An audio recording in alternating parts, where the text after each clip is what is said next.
After more than 70 dogs were rescued in Estill County, some rescue groups say state laws are too lenient. And an annual festival is bringing moonshine, music, and makers to downtown Pikeville.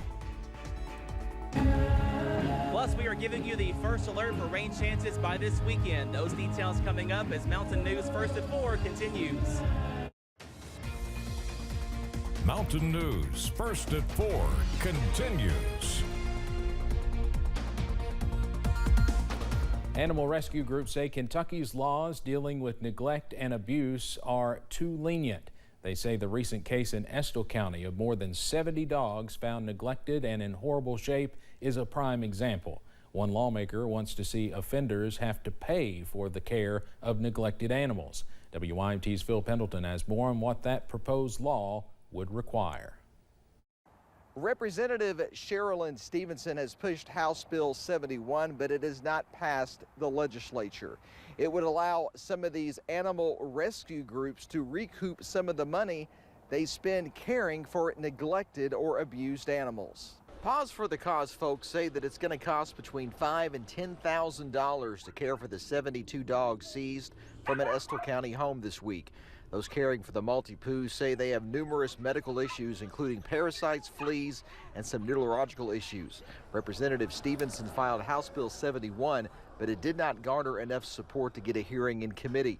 She says it does have Republican and Democratic co-sponsors. It would create a procedure for seizing agencies to petition a court to order payment of animal costs. If they do not want to forfeit the animals, they want to go through with court proceedings to keep their animals, then they will be responsible for paying for the cost of care. I spoke with the Estill County attorney, and he says he really doesn't see this case being upgraded to a felony, such as the torture of a dog or a cat. Now, that was based on a Pulaski County case from some years back called Romeo's Law. He expects this case to pretty much stay a misdemeanor. Phil Pendleton, now back to you. Phil, thank you. Delbert Weber is set to be back in court for a pretrial hearing on September 27th. The ASTRA conference is underway at Morehead State University. Hundreds of students and staff had the ability to show off their campus and many of its projects. The conference heard from speakers such as U.S. Congressman Hal Rogers and NASA Administrator Bill Nelson announcing their gratitude and excitement about the program. Nelson says programs like this are important. And this is especially important as we are going back to the moon with astronauts in order to prepare to go to Mars. And so I'm just really pleased to see what's here at Morehead State. He says students are the next generation of NASA. Coming up tonight at 6, hear from Congressman Rogers on future plans for the university and its program. We talked to Kentucky Senator Rand Paul this morning about a wide range of issues, including the health scares that Senator Mitch McConnell has had recently.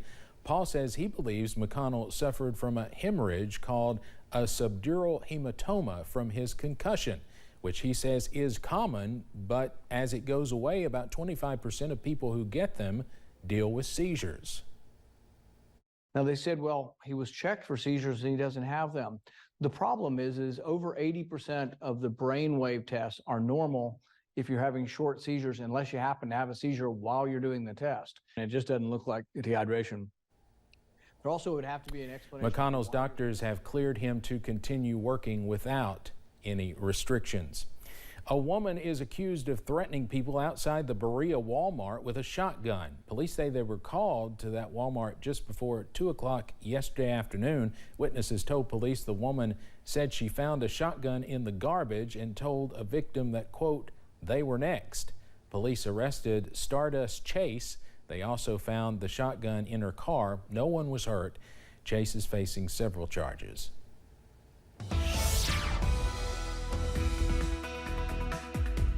We are live live in downtown Hazard for the Black Gold Festival, and the weather is fantastic here in Perry County. We're dry under plenty of sunshine, also looking at some very comfortable temperatures as well. Here's a live look over in Letcher County at this hour, also watching out for some awesome weather over in Whitesburg under plenty of sunshine. That temperature at 73 degrees, so we are below average over in Whitesburg right now. Temperatures across the region are comfortable, upper 70s and lower 80s. 81 for Somerset, 82 for Wayne County at Monticello, 81 down in Harlan, and 72 over in Wise at this hour. Now, as we go through the rest of this evening, those temperatures are going to stay very comfortable, not only here in the mountains, but across the Commonwealth in the upper 70s and lower 80s as this fall preview does continue.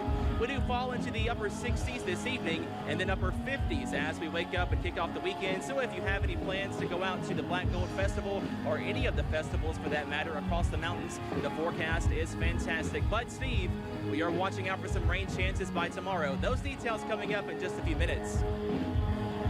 Cameron with a little Tom Petty cover behind you. Thank you very much.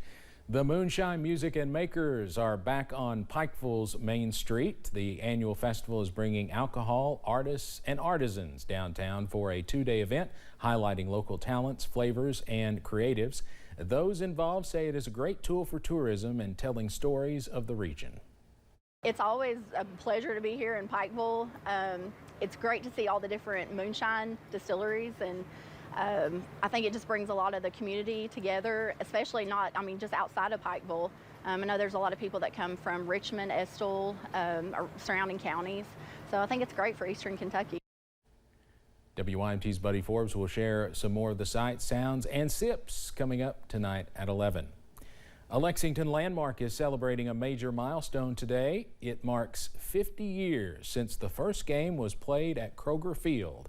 For most of that time, of course, it was called Commonwealth Stadium. Since then, Kroger Field has had several million-dollar renovations and has had 206 games played on its field. Coming up on First at 4, there's a recall of water bead activity kits.